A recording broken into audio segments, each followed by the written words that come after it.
Hello दोस्तों, स्वागत है आपका हमारे यूट्यूब चैनल मिसल लेक्चर यूके 2025 पर। तो दोस्तों, आज की क्लास के अंतर्गत हम चर्चा करेंगे प्रवक्ता स्क्रीनिंग एग्ज़ाम के प्रीवियस ईयर पेपर 2021 के पेपर पे। तो दोस्तों, इस पेपर को सॉल्व करते हुए हमारे पास हम क्वेश्चन नंबर 51 पर जा चुके हैं और आज हम इन क्वेश्चंस को आगे बढ़ाएंगे। और इसके अंतर्गत हम केवल इनके ऑप्शंस सीधे आंसर पर चर्चा नहीं करेंगे, बल्कि उसके ऑप्शंस पर सारे डिटेल स्टडी करेंगे जहां पर भी पॉसिबल हो, और एक विशेष प्रिपरेशन आपको देने का प्रयास करेंगे। ठीक है दोस्तों, तो आप चैनल पर बने रहें और साथ ही साथ अगर आप नए हैं हमारे चैनल पे तो चैनल को सब्सक्राइब जरूर कर दें और साथ ही साथ अपने दोस्तों को इसको शेयर भी जरूर करें। तो दोस्तों, ज़्यादा समय नहीं लेते हुए हम आज के क्वेश्चन को आगे बढ़ाते हैं। क्वेश्चन नंबर 51 है दोस्तों, निम्नलिखित में से कौन ओस्लो समझौते से संबंधित है? तो ओस्लो एक समझौता हुआ था इजराइल सरकार और फिलिस्तीन मुक्ति मोर्चा के बीच ये समझौता हुआ था दोस्तों।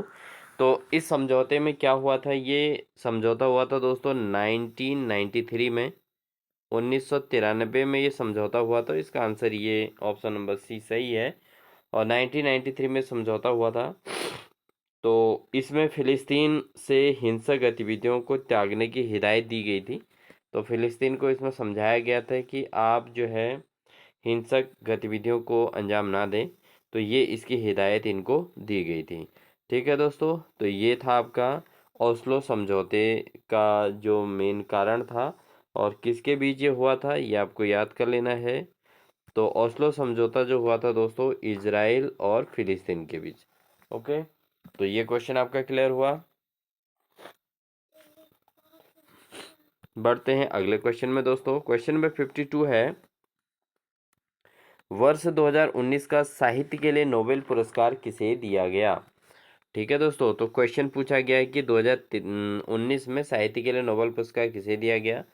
तो दोस्तों, जो आगामी पेपर है हमारा उसमें ये क्वेश्चन आना तो पॉसिबल लग नहीं रहा। हालांकि 2019 के अकॉर्डिंग हमें जो क्वेश्चन दिया गया है उसके अकॉर्डिंग पीटर हैंडके, किसको दिया गया था? पीटर हैंडके को हिंदी का मतलब सॉरी साहित्य के लिए नोबेल पुरस्कार दिया गया था 2019 में।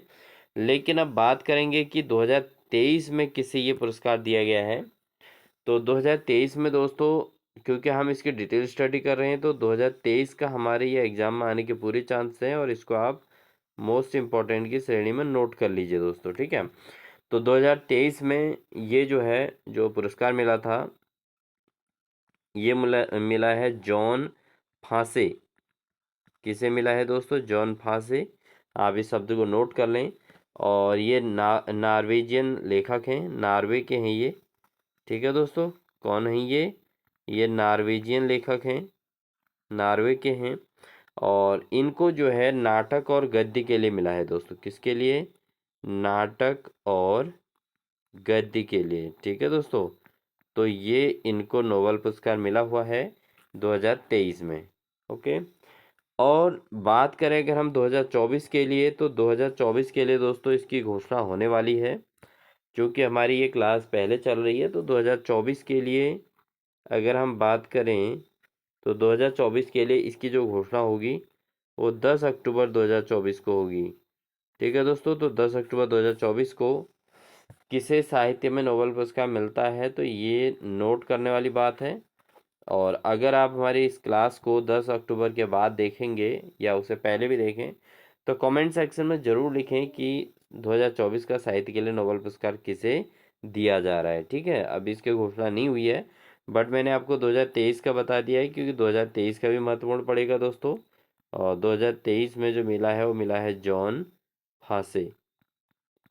ठीक है, जॉन फासे को मिला हुआ है। और ये कहाँ के हैं दोस्तों? ये हैं नॉर्वे के। कहाँ के हैं? नॉर्वे। तो नॉर्वे के जॉन फासे को मिला है ये साहित्य के लिए नोबेल पुरस्कार 2023 का। ठीक है दोस्तों, आपने नोट कर लिया होगा। चलिए बढ़ते हैं आगे। दोस्तों, अगला क्वेश्चन है, प्याज के लाल रंग होने का क्या कारण है? तो प्याज में ऐसी क्या चीज़ पाई जाती है जिसके कारण इसका रंग लाल होता है दोस्तों? तो इसका जो लाल होता है रंग, वह है एंथोसाइनिन के कारण। प्याज में पाया जाता है दोस्तों एंथोसाइनिन, और इसी एंथोसाइनिन की उपस्थिति के कारण प्याज का रंग लाल होता है। ठीक है दोस्तों, तो प्याज का रंग लाल क्यों होता है? क्योंकि इसमें एंथोसाइनिन नाम का एक एंजाइम पाया जाता है। ठीक है दोस्तों, एंजाइम पाया जाता है दोस्तों। ठीक है, एंथोसाइनिन नाम के एक एंजाइम पाया जाता है, तो ये इसका कारण है। इसको अगर हम बात करें, इसी को जो नाम लिखा जाता है दोस्तों, अगर आपको पेपर में मिलता है एंथैक्सिन दोस्तों, अगर इस तरीके का वर्ड आपको देखने को मिले पेपर में, ठीक है, एंथैक्सेंथिन अगर मिले, तो ये भी एंथोसाइनिन का ही नाम है। एंथोसाइनिन को एंथैक्सेंथिन भी कहते हैं। ठीक है, तो ये आप इसको नोट कर लीजिए दोस्तों। बढ़ते हैं अगले प्रश्न में। अगले प्रश्न की बात करें तो यहाँ पर क्वेश्चन पूछा गया है, निम्नलिखित में से सर्वाधिक भेदन क्षमता वाली एक्स किरणों की तरंगदैर्घ्य क्या होती है? तो देखो, अगर हम बात करें दोस्तों, अगर भेदन क्षमता की बात करें तो सर्वाधिक तो नहीं है, क्योंकि सर्वाधिक एक्स किरणों से भी ज़्यादा भेदन क्षमता वाली गामा किरणें होती हैं दोस्तों। अगर आपसे पूछे कभी ऑप्शन में खाली भेदन क्षमता वाला क्वेश्चन आए तो, और उसमें गामा किरणें, एक्स किरणें, ठीक है, परावैंगनी किरणें, ये सारी चीज़ का नाम दिए हों, तो गामा किरणों की सबसे ज़्यादा होती है भेदन क्षमता। और उसके बाद सेकंड नंबर पर आती है एक्स किरणें दोस्तों। क्या आती हैं? सेकंड नंबर पर आती है एक्स किरणें। इनकी भेदन क्षमता एक्स किरणों की गामा किरणों से कम होती है। लेकिन अब हमको यहाँ पर जो क्वेश्चन पूछा गया है उसमें एक्स किरण के बारे में पूछा गया है, तो केवल एक्स किरणों के बारे में पूछा गया, तो वही सबसे अधिक हुआ अभी हाल फिलहाल। अब इनकी वेवलेंथ कितनी होती है, इनकी इनकी तरंगदैर्घ्य कितनी होती है, ये पूछा गया है दोस्तों। तो एक्स किरणों की जो तरंगदैर्घ्य होती है दोस्तों, वो होती है वैसे 1 एंगस्ट्रम होती है।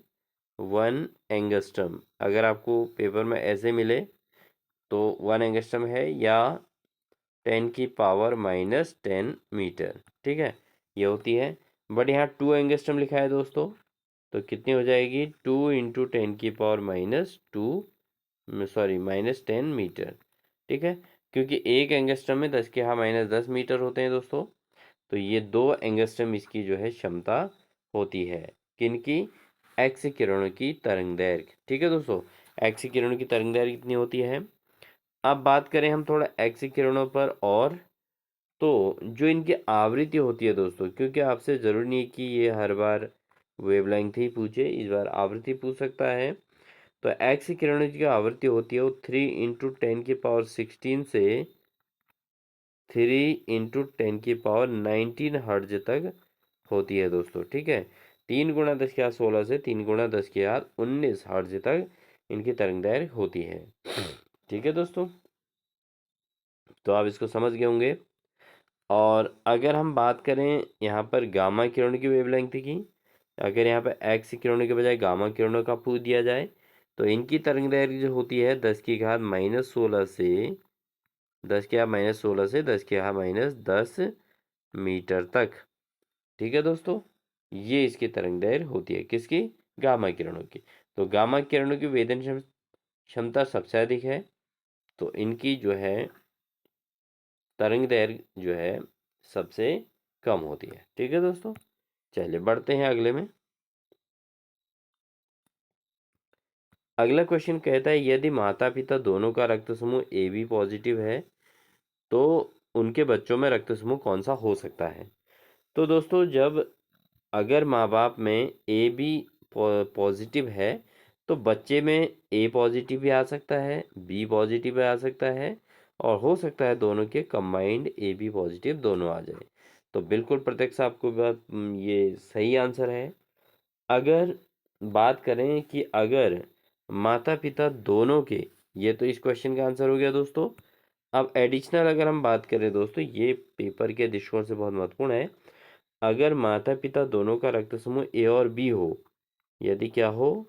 ए और बी, अगर रक्त समूह ए और बी हो, तो बच्चों में क्या हो सकता है? तो बच्चों में दोस्तों ए हो सकता है, या बी हो सकता है, या ए बी दोनों हो सकता है। ठीक है, तो ऐसा नहीं कि हम पॉजिटिव के हिसाब से ही चलें। अगर ए और बी दोनों हैं माता पिता में, तो ए इसमें बच्चों में ए भी आ सकता है, बी भी आ सकता है, और ए बी दोनों भी आ सकते हैं। और यदि माता पिता दोनों में ओ पॉजिटिव हो, तो बच्चों में भी क्या आएगा दोस्तों?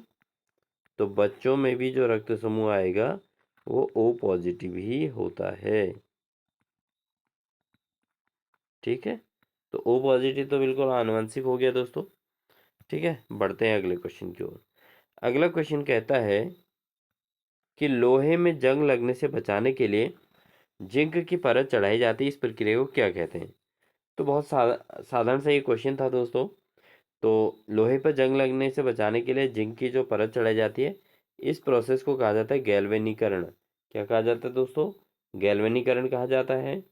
और इसका जो दूसरा नाम है,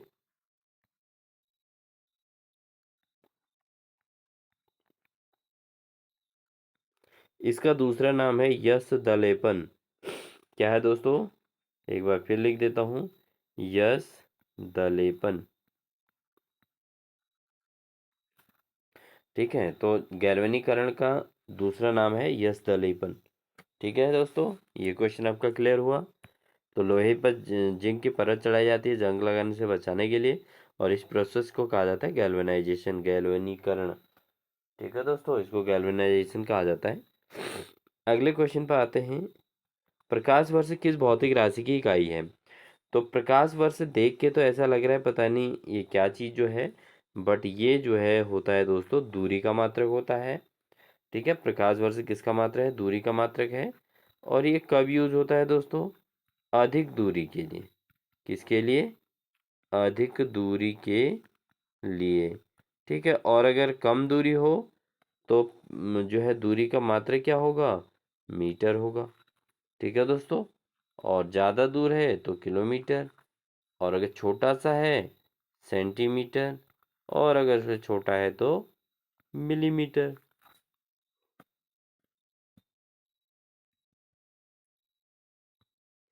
अब अगर हम बात करें दोस्तों जो द्रव्यमान की इकाई है, क्योंकि अभी इकाई सबकी पूछी गई है, ऑप्शन में दिए हैं, तो द्रव्यमान की इकाई होती है दोस्तों किलोग्राम। ठीक है, द्रव्यमान का मात्रक क्या होता है? किलोग्राम होता है। और चाल का मात्रक होता है मीटर प्रति सेकंड। क्या होता है दोस्तों? चाल का मीटर प्रति सेकंड। और ताप का जो मात्रक होता है दोस्तों वो होता है केल्विन। क्या होता है? केल्विन। कौन सा मात्रक है ये इसका? एसआई मात्रक। ठीक है, ठीक है, ये आपका एसआई मात्रक है केल्विन। तो ताप का एसआई मात्रक क्या होता है ये पेपर में आ सकता है, और ये मात्रक है केल्विन। उसके अलावा ताप के जो अन्य मात्रक होते हैं वो सेल्सियस भी होते हैं, सेंटीग्रेड जिसको बोलते हैं, डिग्री सेंटीग्रेड, और डिग्री फारेनहाइट भी बोलते हैं दोस्तों। ठीक है, तो तीनों टेम्परेचर की यूनिट है, बट अगर ऐसा ही यूनिट पूछी जाए तो इसकी क्या होगी? केल्विन होगी दोस्तों। अगले क्वेश्चन पर बढ़ते हैं दोस्तों। क्वेश्चन कहता है सोलर सेल और सौर ऊर्जा को किस ऊर्जा से के रूप में परिवर्तित करता है? सोलर सेल सौर ऊर्जा को किस ऊर्जा के रूप में परिवर्तित करता है? तो सोलर सेल का काम है दोस्तों, क्योंकि सोलर पैनल लगे होते हैं और वहाँ से जो है जो सौर ऊर्जा होती है, सूर्य से आने वाली जो ऊर्जा होती है सौर ऊर्जा कहलाती है। और सौर ऊर्जा को सोलर सेल जो होता है ये किस रूप में बदल देता है? ये बदल देता है दोस्तों वैद्युत ऊर्जा के रूप में। ठीक है, अब बात करते हैं, पहले नंबर पर ध्वनि ऊर्जा दिया है। ध्वनि ऊर्जा को अगर हम बात करें वैद्युत ऊर्जा में बदलने की, ठीक है, ध्वनि ऊर्जा को वैद्युत ऊर्जा में बदलने का काम कौन करता है दोस्तों? ये करता है माइक्रोफोन। कौन करता है? बहुत महत्वपूर्ण क्वेश्चन है। ध्वनि ऊर्जा को वैद्युत ऊर्जा में कौन बदलता है? ये बदलता है माइक्रोफोन।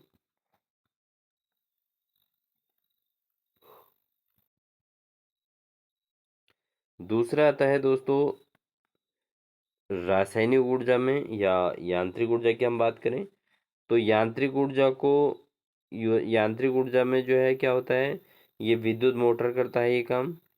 ठीक है, कौन काम करता है? विद्युत मोटर। ठीक है, उसके अलावा रासायनिक ऊर्जा में कौन बदलता है? बैटरी। ठीक ना, रासायनिक ऊर्जा को विद्युत ऊर्जा में। तो ये सारे के सारे देखो, यांत्रिक ऊर्जा भी वैद्युत ऊर्जा में बदलता है विद्युत मोटर की सहायता से, और यहाँ रासायनिक ऊर्जा को विद्युत ऊर्जा में बदलता है बैटरी की हेल्प से, और ध्वनि ऊर्जा को विद्युत ऊर्जा में बदलता है कौन दोस्तों? माइक्रोफोन। ठीक है, ये आपकी समझ में आ गया होगा। तो दोस्तों अगर वीडियो अच्छी लग रही हो तो लाइक ज़रूर कर दीजिएगा दोस्तों, और साथ ही साथ अपने साथियों को शेयर ज़रूर कीजिएगा, जिससे जो है हमें भी एक मोटिवेशन मिलेगा। हालांकि हमारे चैनल का मकसद केवल जो मेन मोटो है वह है लेक्चर की प्रिपरेशन करना। तो लेकिन फिर भी आप लोगों के सहयोग और सपोर्ट से पता चलेगा कि हमारे कंटेंट कैसा आपको लग रहा है और कितना हम अच्छा कर पा रहे हैं। और कमेंट सेक्शन में ज़रूर लिखिएगा, अगर कोई चेंज आप इसमें चाहते हैं तो ज़रूर उसको चेंज करने का प्रयास किया जाएगा। अगर आपको इस प्रकार के अनसॉल्व पेपर करना और या उससे रिलेटेड कुछ अन्य चीज़ें पूछनी है, या आप चाहते हैं कोई नए तरीके से, तो उस पर ज़रूर अमल किया जाएगा दोस्तों। और मकसद केवल लेक्चर की प्रिपरेशन है और पीसीएस प्री की प्रिपरेशन है दोस्तों। अन्य समूहों के एग्ज़ाम तो इससे निकल ही जाएंगे, बहुत आसान सा काम है, क्योंकि अगर ये हम हाई लेवल की प्रिपरेशन करेंगे तो अन्य पेपरों के लिए प्रिपरेशन हो ही जाएगी इससे। तो इस चीज़ का आप ध्यान दें। रक्त में पाई जाने वाली कणिकाएं जिनका संबंध रोग प्रतिरोधक क्षमता से है, तो ये कौन सी हैं? लाल रक्त कणिकाएं, श्वेत रक्त कणिकाएं, प्लेटलेट्स, या इनमें से कोई नहीं। तो दोस्तों ये ऑप्शन बिल्कुल गलत है, इनमें से कोई नहीं वाला, क्योंकि रक्त में पाई जाने वाली जो कणिकाएं हैं ये तीनों ही कणिकाएं दोस्तों रक्त में पाई जाती हैं। इनको कहते हैं आरबीसी, रेड ब्लड कर्पस्कल्स, और ये हैं डब्ल्यूबीसी, इनको वाइट ब्लड कर्पस्कल्स कहते हैं, और ये हो गया प्लेटलेट्स। अब ये ऑप्शन और ये ऑप्शन दोनों रोग प्रतिरोधक के लिए नहीं हैं। रोग प्रतिरोधक की बात करें तो श्वेत रक्त कणिकाएं हैं दोस्तों, डब्ल्यूबीसी, जो हमारे शरीर के रोग प्रतिरोधक क्षमता को बढ़ाती हैं। ठीक है, अगर हमें कहीं पर चोट लग जाती है, उसके घाव भरने की बात आती है, तो ये सब कुछ डब्ल्यूबीसी का ही काम है। ठीक है, और हम कितना कमज़ोर पड़ जाते हैं, ये सब डब्ल्यूबीसी के कमी और जो है इसकी मात्रा का ही प्रभाव होता है दोस्तों।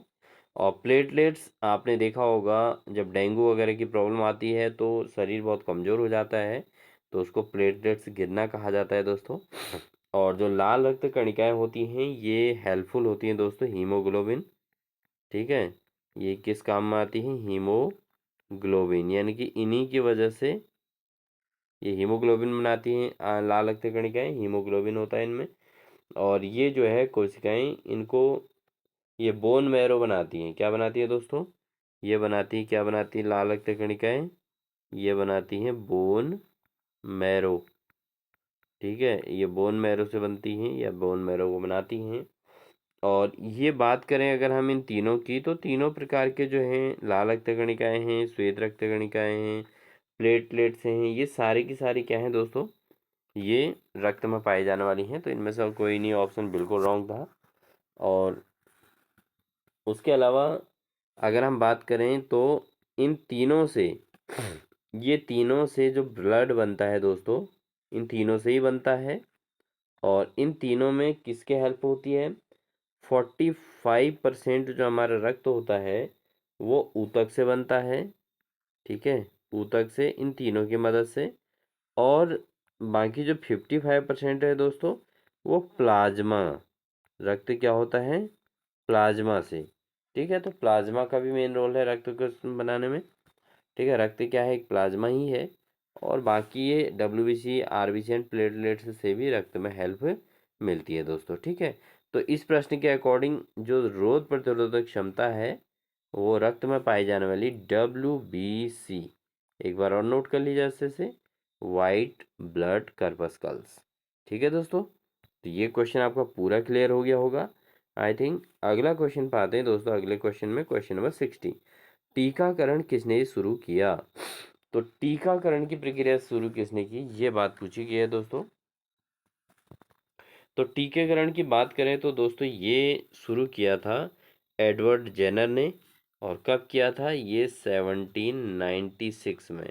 आप इमेजिन कर सकते हैं कि जो है 1796 से ये डॉक्टरेट सेक्टर में जो है टीकाकरण की शुरुआत हो गई थी दोस्तों। ठीक, और किसने की थी? ये की थी दोस्तों एडवर्ड जेनर ने।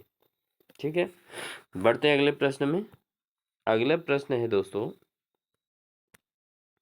वाहनों में पीछे का ट्रैफिक देखने के लिए किस प्रकार का दर्पण प्रयोग में लाया जाता है? तो पीछे के ट्रैफिक को देखने के लिए जो किनारों में शीशे लगे रहते हैं दोस्तों, वो होते हैं उत्तल दर्पण। कैसे दर्पण होते हैं दोस्तों? उत्तल दर्पण होते हैं। और अगर हम गाड़ियों की हेडलाइट की बात करें, तो हेडलाइट जो होती है दोस्तों, वो हेडलाइट अवतल होती हैं। क्या होती हैं? गाड़ियों की हेडलाइट क्या होती है दोस्तों? अवतल होती हैं। ठीक है, ये होती है हेडलाइट। गाड़ियों की हेडलाइट अवतल दर्पण की बनी होती हैं। और समतल दर्पण तो आप यूज़ करते ही हैं, ये तो छवि देखने के लिए होता है, यानी कि चित्र को, अपने चित्र को देखने के लिए या कोई अन्य चीज़ देखने के लिए। और ये किस में होता है? ये होता है टॉर्च लाइट में, उसके अलावा फ्लैश लाइट में। ठीक है दोस्तों, तो समतल दर्पण किस में? टॉर्च लाइट में, फ्लैश लाइट में, या अपनी छवि देखने के लिए ना, जो शीशा आप घरों में यूज़ करते हो, समतल दर्पण होता है। और उत्तल दर्पण आपको पता चल गया कि वाहनों में ट्रैफिक देखने के लिए साइड के जो शीशे लगे होते हैं, वो उत्तल दर्पण होता है। और गाड़ियों के जो हेडलाइट होते हैं वो अवतल के होते हैं। ठीक है, तो क्लियर हो गई होगी बात आज बिल्कुल। चलिए बढ़ेंगे आगे क्वेश्चन में। अगला क्वेश्चन आता है दोस्तों, एक लुढ़कती हुई गेंद कुछ दूर जाकर रुक जाती है, यह क्यों रुक जाती है? अब जब गेंद जो है लुढ़क रही है और आगे बढ़ रही है, तो क्यों रुकती है दोस्तों? पहली बात, घर्षण गुरुत्वाकर्षण बल तो नहीं हो सकता, क्योंकि गुरुत्वाकर्षण बल में तो वस्तु को केवल पृथ्वी अपनी ओर खींचती है, तो लुढ़कने तो देगी नहीं अगर वो रोकती तो इसको ना। तो गुरुत्वाकर्षण बल तो बिल्कुल रॉन्ग हो रहा है। कूलाम बलों के कारण, कूलाम बल जो लगता है दोस्तों, वो आवेशों के मध्य लगता है। किसके मध्य? आवेशों के मध्य। तो ये वाला रूल भी गया इसमें से। ठीक है, कूलाम बल किनके भी लगता है? आवेशों के मध्य लगता है। अब बात आती है घर्षण बल की। तो घर्षण बल के कारण ही लुढ़कती हुई गेंद आगे रुक जाती है, क्योंकि जमीन और वस्तु के बीच एक बल कार्य करता है जो घर्षण बल होता है, और जो उसकी गति का विरोध करता है। और धीरे धीरे धीरे करके घर्षण बल के कारण ही वो जो है वस्तु, लुढ़कती हुई वस्तु रुक जाती है।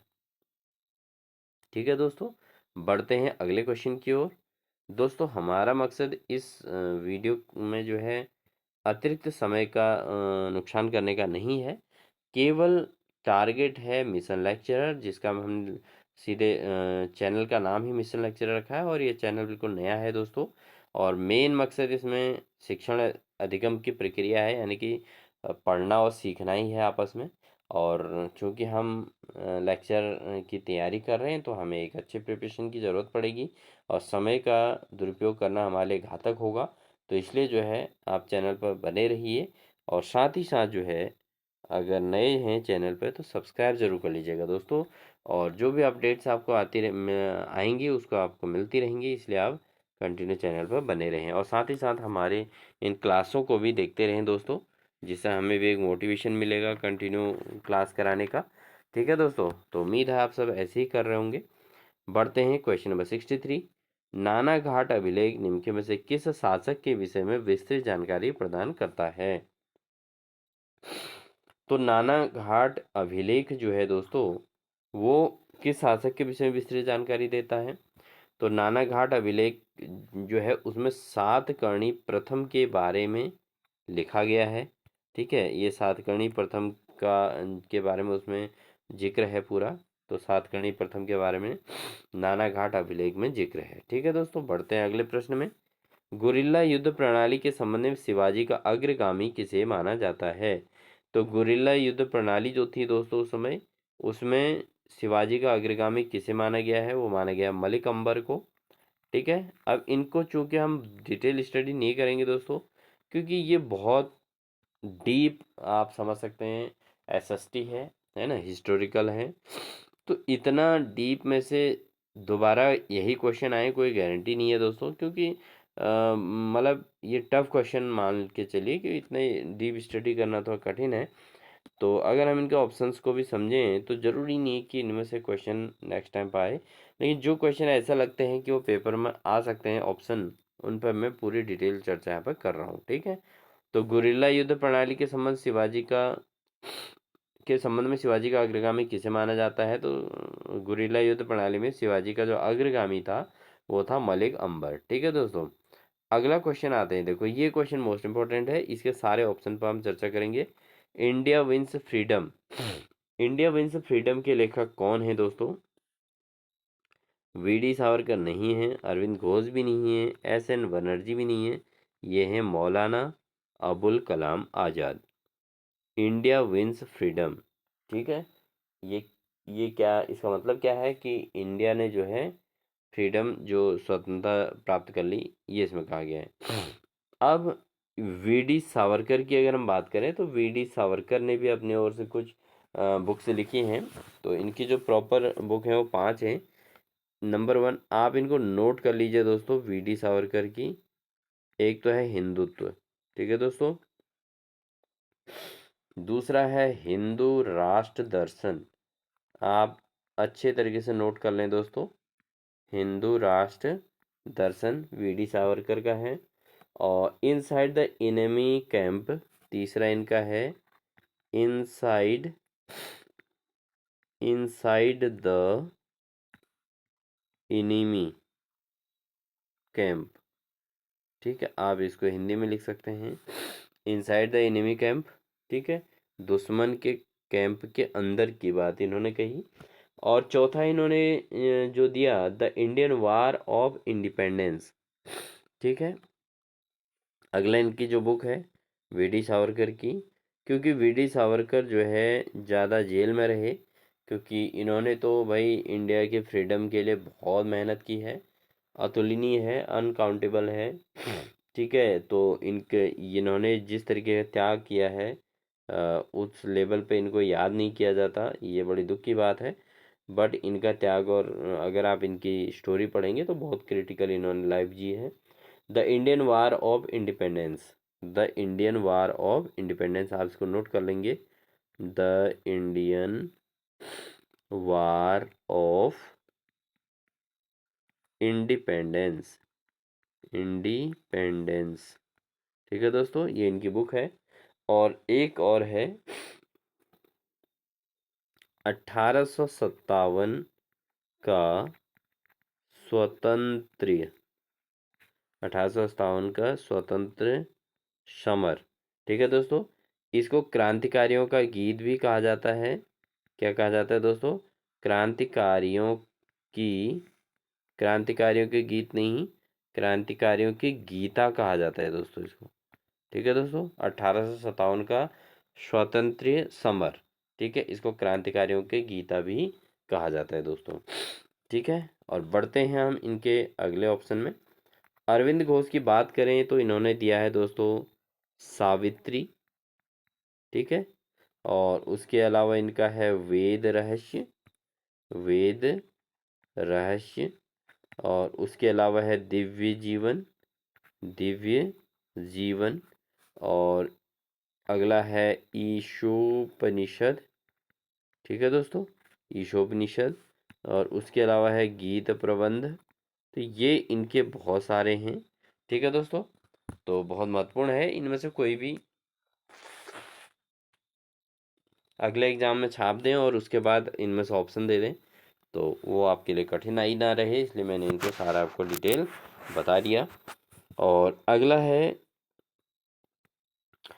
एस एन बनर्जी की। अगर हम मोस्ट इम्पॉर्टेंट बुक पर चर्चा करें दोस्तों, तो इनकी बुक है अ नेशन, आप नोट कर लीजिएगा, a nation in the making, a nation in the making, ये इनकी बुक है दोस्तों, एस एन बनर्जी की। ठीक है दोस्तों, और फाइनली इंडिया विंस फ्रीडम के लेखक है मौलाना अबुल कलाम आज़ाद, जो भारत के पहले शिक्षा मंत्री रहे थे। ठीक है दोस्तों, चलिए बढ़ते हैं अगले क्वेश्चन की ओर। अगला क्वेश्चन हमारा, निम्न में से कौन 15 अगस्त 1947 में भारतीय राष्ट्रीय कांग्रेस का अध्यक्ष था? तो 15 अगस्त 1947 को भारतीय राष्ट्रीय कांग्रेस के जो अध्यक्ष थे वो थे आपके आचार्य JV कृपलानी। तो कोई भूल नहीं सकता है, आचार्य JV कृपलानी जो है भारतीय राष्ट्रीय कांग्रेस के अध्यक्ष थे। अगले क्वेश्चन पे जाते हैं। क्वेश्चन नंबर 67 है। 2011 की जनगणना के अनुसार निम्नलिखित राज्यों में से किसमें अनुसूचित जनजातियों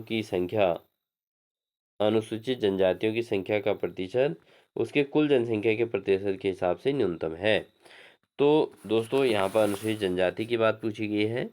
तो इसका जो सही आंसर है दोस्तों तो उत्तर प्रदेश है, वो आपने देख ही लिया होगा। बट यहाँ पर जो अनुसूचित जनजाति की जो जो परसेंटेज रही है, क्या रही है इसकी परसेंटेज?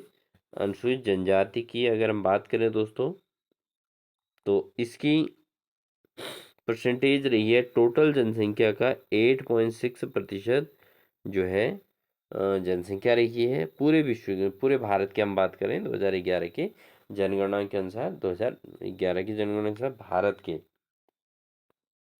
भारत की जनगणना के अनुसार अनुसूचित जनजाति की जो प्रतिशत है वो 8.6% है। और अगर हम बात करें अनुसूचित जाति तो अनुसूचित जाति का टोटल प्रतिशत कितना है दोस्तों 2011 की जनगणना के अनुसार 16.6%। ठीक है, 16.6% ये अनुसूचित जाति का प्रतिशत है। ठीक है दोस्तों, चलिए बढ़ते हैं आगे। अगला क्वेश्चन है, निम्नलिखित में से कौन सा युग्म सही सुमेलित नहीं है? ठीक है, तो फोहन आल्पस पर्वत ये बिल्कुल सही है, मिस्ट्रल राइन घाटी और खामसिन मिस्र। ठीक है, बट इसमें बोरा साइबेरिया नहीं है। बोरा जो है दोस्तों ये यूगोस्लाविया से संबंधित है। कहाँ से? यूगोस्लाविया। मैं इसको लिख देता हूँ, आप भी लिख लीजिए अपनी कॉपी में। बोरा जो है संबंधित है यूगोस्लाविया, आप भी नोट कर लीजिए दोस्तों।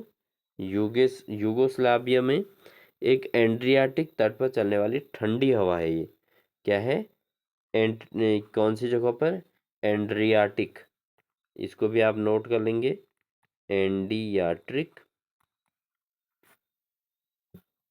एड्रियाटिक तट पर, ठीक है, इस पर चलने वाली एक ठंडी हवा है ये। क्या है? बोरा क्या है? एक ठंडी हवा। ठीक है दोस्तों, ठंडी हवा का नाम है बोरा। चलिए बढ़ते हैं अगले क्वेश्चन में। क्वेश्चन नंबर 69 हमारा है। क्वेश्चन नंबर 69 कहता है दोस्तों, इस पर हम चर्चा कर चुके हैं, सॉरी क्वेश्चन नंबर 68 पर चर्चा हुई थी। अब हम 69 पे आए हैं। निम्नलिखित में से कौन एक शीत जलधारा है? तो शीत जलधारा कौन सी है दोस्तों? वह है आपका बेंगुएला जलधारा।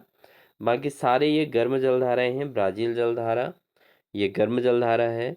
उसके अलावा गल्फ स्ट्रीम यह तेज गर्म और शक्तिशाली महासागरीय धारा है। उसके अलावा अगुल्हास जलधारा, जो अगुल्हास जलधारा है दोस्तों ये दक्षिण पश्चिमी हिंद महासागर में है और ये भी गर्म और संकीर्ण जलधारा है। ठीक है, और इसको पश्चिमी सीमा धारा भी कहते हैं। तो अगुल्हा जलधारा के बारे में हमने आपको बता दिया। ये दक्षिणी पश्चिमी हिंद महासागर में है, इसको ये गर्म और संकीर्ण है। उसके बाद गल्फ स्ट्रीम जो है ये भी गर्म जलधारा है और ये जो है महासागरीय धारा के रूप में जानी जाती है। ब्राज़ील जलधारा जो है ये ब्राज़ील से स्टार्ट है होती होगी, इसको गर्म वाल जलधारा कहते हैं। ठीक है, और वेजुएला जलधारा कैसी है दोस्तों? ये ठंडी जलधारा है भाई। कैसी जलधारा है? ठंडी महासागरीय धारा है ये। चलिए बढ़ते हैं हम अगले क्वेश्चन की ओर। क्वेश्चन नंबर 70 है, निम्न में से किस भारतीय राज्य में सड़क सघनता सर्वाधिक है? तो इन अगर चारों में बात करें तो पश्चिम बंगाल नहीं, उत्तर प्रदेश भी नहीं, मध्य प्रदेश भी नहीं, केरल में सड़क सघनता बहुत ज़्यादा है दोस्तों। अगर हम केरल की बात करें कि 1000 स्क्वायर किलोमीटर, 1000 वर्ग किलोमीटर में कितने किलोमीटर की सड़क है?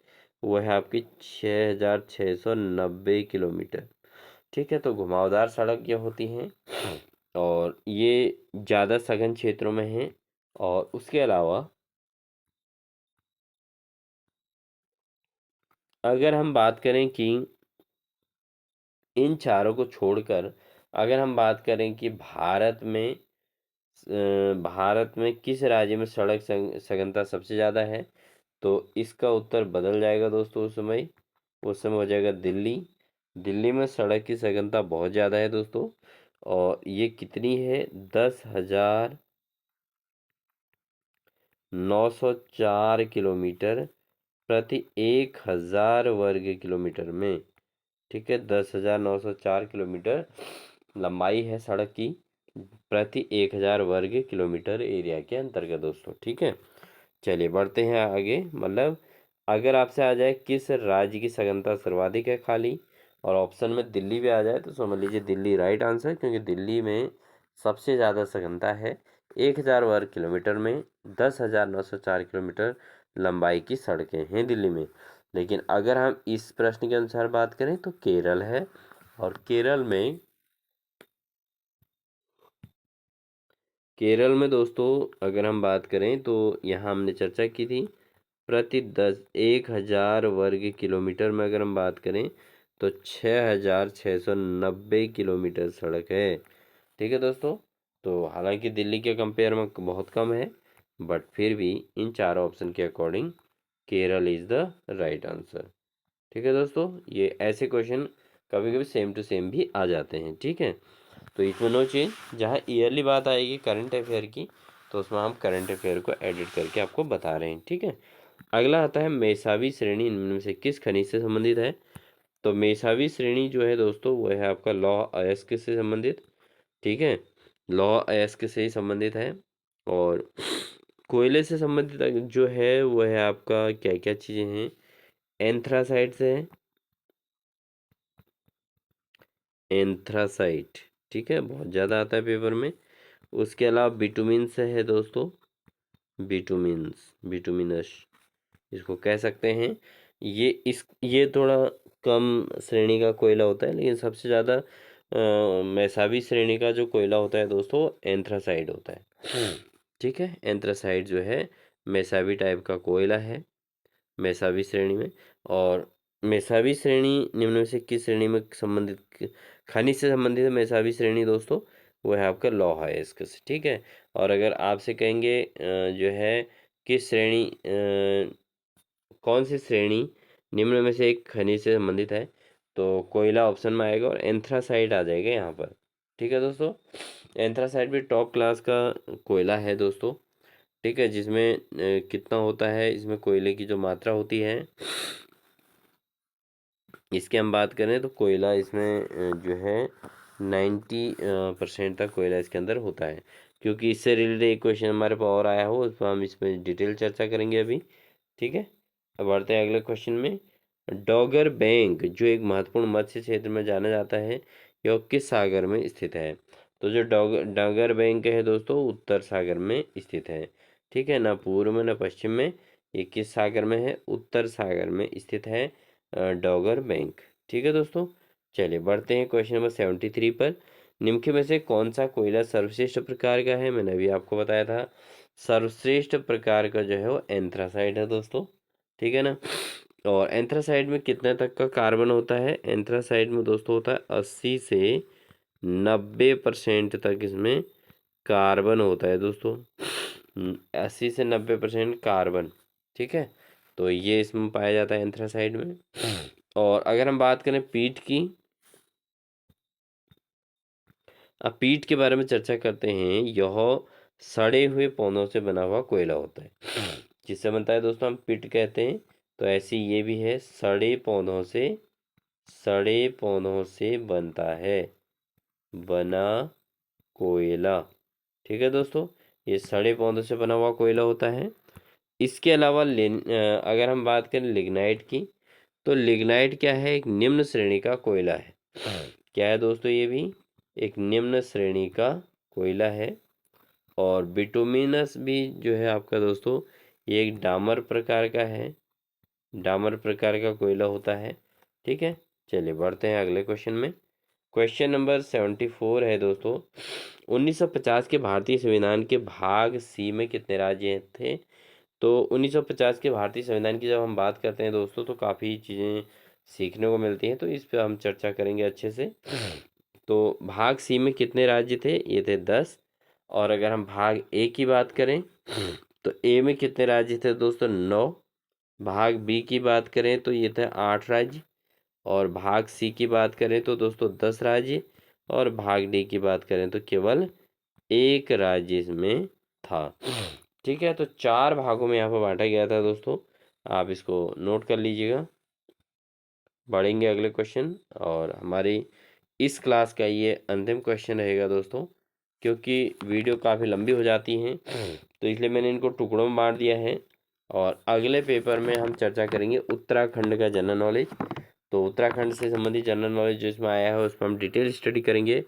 ये आपका विश्व से, सॉरी, भारत और विश्व से संबंधित है। तो अगला क्वेश्चन आता है, भारतीय संविधान एक राष्ट्र का स्तंभ नामक पुस्तक को किसने लिखा है? तो इस पुस्तक को जो लिखा गया है दोस्तों, वो लिखा है ग्रेनविले ऑस्टिन ने लिखा है। ग्रेनविले ऑस्टिन ने, ठीक है। तो उन्होंने इसको लिखा है भारतीय संविधान एक राष्ट्र का स्तंभ नामक पुस्तक किसने लिखा है? वो किया है ग्रेनविले ऑस्टिन ने लिखा है।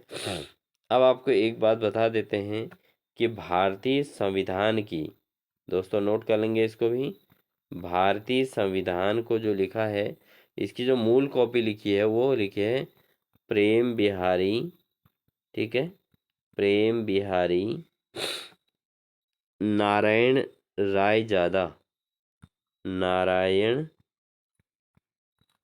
रायजादा, ठीक है दोस्तों। प्रेम बिहारी नारायण रायजादा ने इसको लिखा था। सर्वप्रथम किस जो है भाषा में लिखा था दोस्तों? इसको लिखा था इटालियन भाषा में। किस भाषा में लिखा था दोस्तों? इटालियन भाषा में इन्होंने लिखा था। उसके बाद जो है फिर इसको जब चेंज किया गया, तो दोस्तों फिर इसमें जो है हिंदी में इसको कन्वर्ट किया था। अगर हम बात करें हिंदी की, तो हिंदी में इनको ये जो है, जो भारतीय संविधान एक राष्ट्र का स्तंभ नामक पुस्तक किसने लिखी थी, तो इस पर हमारी चर्चा आई थी, तो वो लिखा था ग्रेनविले ऑस्टिन ने। लेकिन अगर हम बात करें कि हिंदी में जो भारतीय संविधान की मूल कॉपी जो थी, वो लिखी थी बिहारी नारायण रायजादा ने, अभी मैंने आपको नोट करा दिया। और इसकी जो, वो तो इटालियन भाषा में लिखी थी इन्होंने, लेकिन फिर इसका हिंदी संस्करण जो लाए थे, वो लाए थे बसंत कृष्ण वैद। कौन लाए थे दोस्तों? हिंदी में लिखा था बसंत कृष्ण वैद, ठीक है, बसंत कृष्ण वैद ने इसको लिखा था दोस्तों, ठीक है, हिंदी में। ठीक है दोस्तों, तो ये थी दोस्तों हमारी आज की क्लास। ये क्लास आपको कैसी लगी आप कमेंट सेक्शन में ज़रूर बताइएगा। और आपको इसी प्रकार की कंटिन्यू क्लासेस चाहिए प्रवक्ता स्क्रीनिंग और फीचर्स प्री को लेकर, तो आप हमारे चैनल से जुड़ सकते हैं। और साथ ही साथ अगर अभी की वीडियो आपको अच्छी लगी हो तो इसको लाइक ज़रूर कर दीजिएगा, और साथ ही अपने साथियों, अपने रिश्तेदारों में शेयर भी ज़रूर कीजिएगा, जिससे हमको एक मोटिवेशन मिलेगा और हमारी तैयारी के अकॉर्डिंग जो है हम एक अच्छा जो है कंटेंट आपको दे पाएंगे। ठीक है दोस्तों, तो इन्हीं सभी बातों के साथ आप सभी को जो है अपने आगामी परीक्षाओं के लिए वेरी वेरी गुड लक।